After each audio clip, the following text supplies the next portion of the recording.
c'est vrai, il y a un reporter de RFM là qui... C'est là. Nabi waaw Nabi Gabriel Sénégal yëpp xam nañ la Nage sama waay la Nage on habite ensemble. On s'est parlé hier. waaw. Abdou Fati, secrétaire général national du CELS authentique, membre du G7. Voilà, revenu sur le sens de votre présence. Ouais, effectivement, les organisations syndicales réunies autour du CELS authentique, de l'UDEN, du SNELAS FC et du CIENS ont tenu à clarifier notre position par rapport à cette conjoncture actuelle où l'État du Sénégal dit avoir injecté 69 milliards pour les enseignants et ne comprend pas notre attitude. C'est le moment de partager avec les camarades pour dire que les 69 milliards, à la limite, c'est de l'arnaque. Parce que naturellement, après calcul, au gain final, on ne se retrouve pas avec 50 000 francs. Tout le salaire, naturellement, est pris par les impôts. C'est inadmissible. Donc, il faudrait rétablir la vérité pour qu'effectivement, qu'on ne bluffe pas le Sénégalais, le contribuable, pour dire qu'on a mis l'argent du contribuable chez les enseignants et constater au finish que les enseignants n'ont pas 40 000 francs. C'est inadmissible. Au même moment, nos autres collègues des autres corps de la fonction publique peuvent nous payer ce que nous ne pouvons pas accepter du tout. Et personne ne nous dise la contrainte du nombre. Parce qu'au Sénégal, essayons de fermer l'école, de faire un Sénégal sans école. C'est pourquoi aujourd'hui les camarades sont décidés, déterminés avec nous pour que l'État fasse des efforts. Et l'exercice de ce matin, c'est que nos camarades nous disent quel est le seuil de satisfaction à atteindre pour qu'on ne puisse pas faire des va-et-vient parce que l'heure est grave. Donc on est en train de stabiliser sur le seuil, sur les propositions. À titre d'exemple, l'État du Sénégal pour le relèvement de l'indice nous a proposé 60%, nous proposons 90%. Les camarades peuvent nous donner quel est le seuil à atteindre et quel est le niveau de satisfaction pour que si l'État bouge, qu'on puisse prendre la décision sur place, qu'on ne puisse pas revenir pour les demander leur avis. Actuellement, les enfants ont le droit à l'éducation. Mais il faut le dire, nous, en tant qu'enseignants également, nous avons effectivement puisé sur la Constitution pour faire prévaloir certains droits. D'abord en déposant sur la table un préavis de grève. Qu'est-ce que l'État a fait? Le louvoiement, depuis 3 ans, on n'a pas bougé du petit doigt. Depuis 3 ans, on a alerté. Et aujourd'hui, on ne peut plus vivre avec ces salaires de misère-là. C'est pourquoi, contre le cœur meurtri, on est obligé de se battre. Entre le pire et le moindre mal, choisissons le moindre mal. Vous savez, le pire, ce qui se passe, les enseignants sont démotivés, sont dans les classes surpeuplées, ne font absolument rien, le niveau dégringole. Maintenant, réglons le moindre mal, au moins qu'on puisse améliorer leurs conditions de vie, qu'ils puissent être motivés et relever les défis. Nous avons pris la responsabilité pour demander à tous les enseignants qui officient public, qui officient dans le privé, c'est illégal. Ce n'est pas normal. Je profite de cette occasion-là pour le dénoncer avec la dernière énergie. C'est inadmissible. On ne peut pas quand même léser nos enfants. Moi qui vous parle, mes enfants sont à l'école publique. Et faire cours ailleurs, ce n'est pas conséquent, c'est inadmissible. Aux enseignants qu'ils sachent également, les jours qu'on n'a pas travaillé, naturellement, si vous ne travaillez pas, on ne fait pas. On en tire toutes les conséquences. Maintenant, c'est ça, notre position de principe. Nous condamnons les camarades qui officient dans le privé. Et nous nous battrons pour que ça cesse. Ouais, c'est vrai, l'État du Sénégal nous a proposé des panoplies d'augmentation. Augmentation, par exemple, de l'indemnité de recherche documentaire étalée sur 2 ans. Augmentation également de l'indice, du point indiciaire, sur 2 ans. Maintenant, il nous demande de tout faire pour aller vers un accord avant le mois de juin. Parce que vous savez, le mois de juin, c'est le LFR. Si on réussit à bâtir un consensus, ils peuvent dès le mois de juillet commencer à dérouler.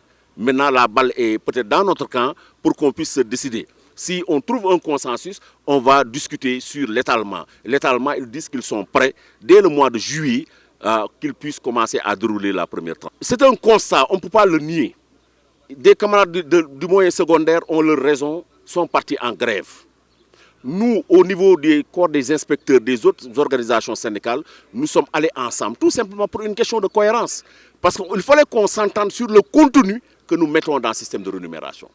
Maintenant, on a constaté, les camarades du moyen ne mettent que les enseignants du moyen. Mais nous, notre syndicat est transversal.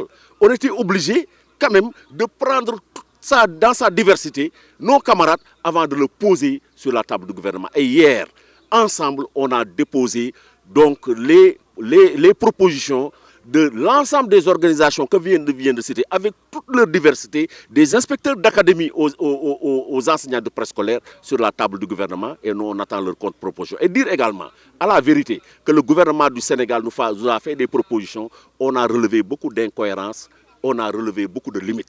Eux-mêmes, ils ont reconnu qu'ils n'ont pas terminé le document et ils vont prendre notre document dès demain et faire des croisements, refaire leur document pour peut-être samedi nous présenter quelque chose. C'est l'occasion qui nous a permis aujourd'hui d'en discuter avec les camarades. On aura leurs inputs et on aura leur seuil de satisfaction.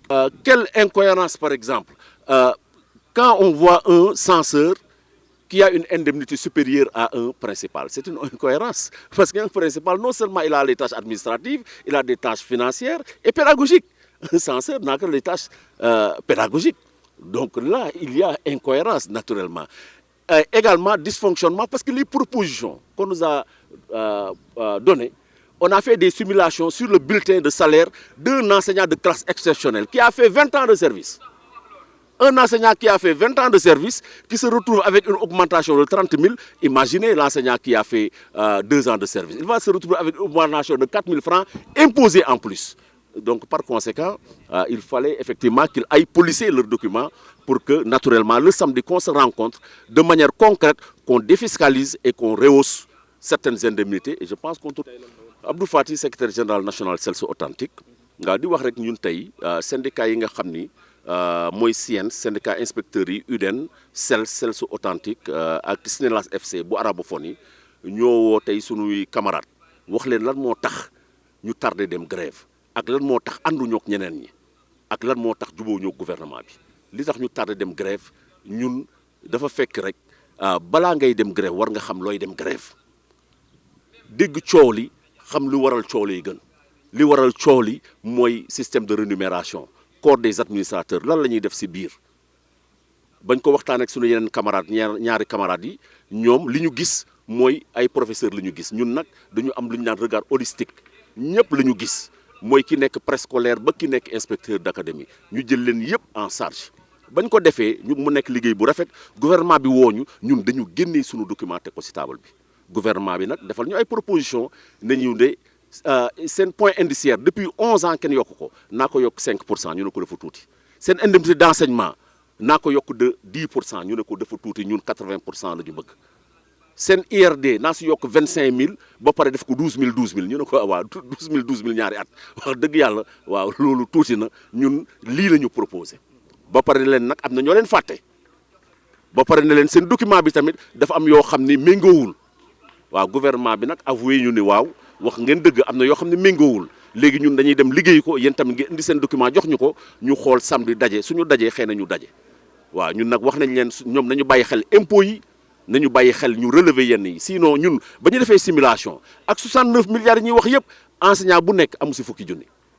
waaw ñu ngi bàyyi xel lor bu ñuy lor xale yi parce que man mii di wax ak yéen samay doom ñu ngi école publique Ndiaye-Lo dañuy xëy ñëw duñu jàng wante également di wax nii rek wax dëgg yàlla tamit su problème amee nañu na ñëpp wax dëgg toog nañu ñetti at bougé wuñu gouvernement bi li mu war a diggoog ñun yëpp defu ko ñu alerté ko mu bañ ba pare ñu toog mu yokkal ñeneen si suuf mais ñu yëg ko ñun nag fii la ñu nekk ñii muy yokkal ñu diplôme yu ñu am dañu am ay maîtrise ñu am ay maîtrise am ay licence ñu am ko bu nu ñuy wax nag da ngeen bari moo tax du ñeen yokkal loolu teguñu ko fenn ñu wax leen ñu jekkiwuñu ñu defal leen préavis pour ñu toog waxtaan ñu bañ ñu ne leen vacances yi ka leen ñu toog waxtaan ñu bañ waaw léegi ñun lii rek amuñu pexe lii rek la ñuy def parce que mënuñu nekk ci école yi suñu dara doyul duñu jàngale di croiser les bras démotiver nañ ko xeex benn yoon. ndax yoon la itam. waaw loolu moom du benn yoon ku ko def moom bokkoo ci syndicat ku ko def moom ñun ñu ngi koy fusiller avec la dernière minute ku ko def du yëfu gor waaw du yëfu gor parce que nguur gi du jël xaalisam ak état bi yéen ñii ñëpp jël seen impôt ñuy fay jàngalekat mu bàyyi ko fa. di dem école privée tëj école bi kooku moom ko fa def nañ ko ñëpp dénoncé kooku moom kenn àndoog moom kooku moom d'accord ñu ko te ñun xeex bi yëpp mooy ñun dañu war a dem ba bàyyi jàngalekatu public sax di dem privé ndax yeneen doomu Sénégal yi am formation ñu dem ci privé bi ndax ñëpp am liggéey moo looloo normal ñun de en tant que syndicat loolu la ñu gëm même état bi daf ci war a jël ay matuwaay ñi nekk ci public des ci public bi yeneen doomu Sénégal yi def yeneen formation dans le privé dem ci privé bi ndax sax taux de chômage bi wàññeeku wante ku ko fa def moom ñu ngi koy fusiller d'accord ñu si li tere ñu déggoo ay doxalin la principe la également ñun dañ ne ñun ñi njaboote bari na njabootewuñu rek moyen secondaire mais dañu njaboote moyen secondaire njaboote inspecteurs yi njaboote élémentaire ba case des tout petits wante suñu camarades yële ñoom li gën a tax sax déggoowuñu mooy liñ naan indemnité de logement bi ñoom dañ ne indemnité de logement na ko professeurs yi amee nii yeneen yi am nii yu maître yu ndaw yi am lii ñu ne loolu mënuñu ko d'accord Senghor ba mu fi nekkee dafa indemnité de logement bi instituteur rek am professeur du ko am parce que ñun ñooy def 30 heures ñun ñooy préparer à la maison ñooy def fiche à la maison France sax professeurs yi amuñu indemnité de logement ñu leen nag mais boobu nañ ko bokk yi si des ay indemnité d'enseignement xam nañu hiérarchie bi ngeen am ngeen ëppale ñu bu baax a baax ñëpp d'accord nañ ko mais puisque ñoo bëgguñu si wàcc ñun tamit loolu mënuñu si wàcc ñun tamit également lu tax ànduñu ñun dañu am ñu nekk si BRH yi am ay planificateurs am ñu nekk si ay surveillants généraux ay directeurs ñooñu suñu ànd ak ñoom bàyyi leen en rade moo tax ñooñu ñëpp périmètre boobu yëpp dañu ko waroon cerner ñëpp ñu am indemnité bu ñu la dugal defar document bi joxe ko looloo tax ànduñu mais waa xeex bi moom day continuer te ñëpp a ngi siy jàpp pour ñu xeexandoo mu jeex tàkk benn yoon ñu régler ko pour ñu toog fukki at sax du am grève mais il faut que gouvernement bi def ay jéego yu am solo bàyyi naxaate bi naan population bi 69 milliards lañ joxe en réalité suñu fayee ko du mat fukki junni bàyyi naxaate bi yëpp ñu jëlaat ko impôt loolu moom duñ ko nangu daaw naxoon nañu ko si indemnité de logement bi mais bi yoon moom duñ ko nangu.